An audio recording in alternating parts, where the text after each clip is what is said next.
Днес ще ви разкажа една от най-красивите истории в света на парфюмите. Всички знаят за парфюма Мис Диор, но познавате ли истинската Мис Диор и историята, която седи зад този парфюм?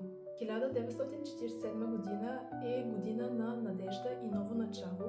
След военните години Диор представя колекцията си New Look, която става много прочута. Тази колекция носи женственост, елегантност и мечтание.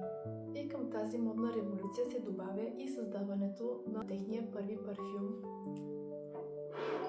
който е Мис Диор. Мис Диор е създаден като аромат, който да олицетворява любовта, която Диор иска да върне в света.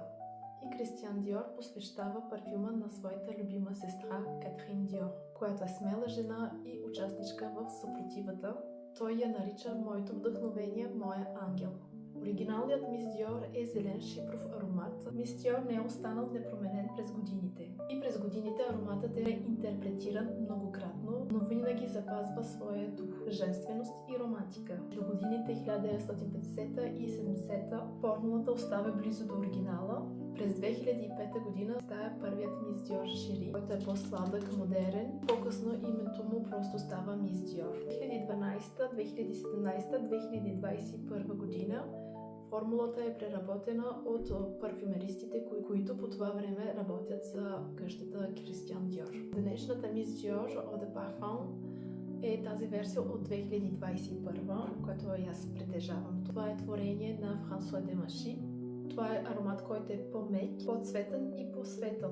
До връхни нотки имаме божур, момина сълза. Сърцевата нотка, разбира се, това е розата от Грас или роза сентифолия. И като базови нотки имаме мускус, сандалово дърво и ванилия. Това е аромат, който Диор описва като букет от хиляди цветя. Ежерията на Мис Диор е Натали Портман, която вероятно знаете, и нейна е фразата "And you, what would you do for love?"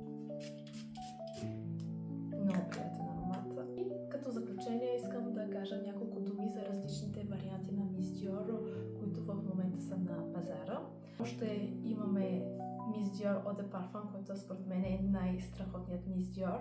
Ако ви е тежък и искате нещо по-свежо, може да се насочите към версията Blooming Bouquet, където като връхна нотка има и бергамот и е страхотен за идващата пролет. Ако сте фен на нотките на роза, може да пробвате Розен Роз версията. По същия начин нямам в голям формат, но това лично не ми е най-любимата версия. Мирише на рози, просто това е 100% рози, направо като лукум от рози.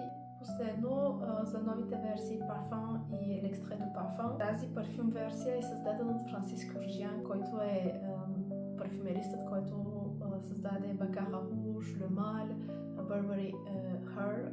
Това е негово творение. В тази версия има нотка на горски плодове и към сърцевите е добавил повече жасмин. Ако обичате нотките на жасмин, смесен с роза и горски плодове, може да пробвате новата парфюм версия. Ако видеото ви хареса, не забравяйте да се абонирате и напишете ми в коментарите коя е вашата любима версия на Мис Диор.